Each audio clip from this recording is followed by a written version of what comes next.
Do more with your existing clients.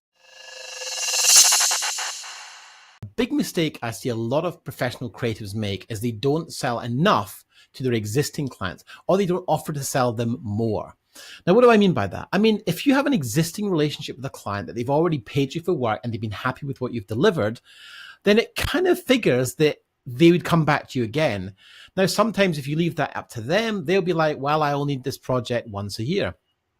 But if you go to the client with an idea to sell them something they haven't yet thought of, for example, daily social media videos, they might be already thinking about that. They may just not have put two and two together and aligned you with that solution. If you go to your clients with an idea, offer to help them out for free. Go and say, hey, look, I'd love to come in and have a chat with you. I'll give you an hour of my time. We can have coffee. Let me share what's been working for us on social media because I think it might be interesting for you. Go to them with an idea. You'll be surprised how many people will take you up on that idea and actually implement it and go, hey, you know what? Let's use Bob because they came to us with this idea in the first place. 85% of people will come back to the first place that offered value.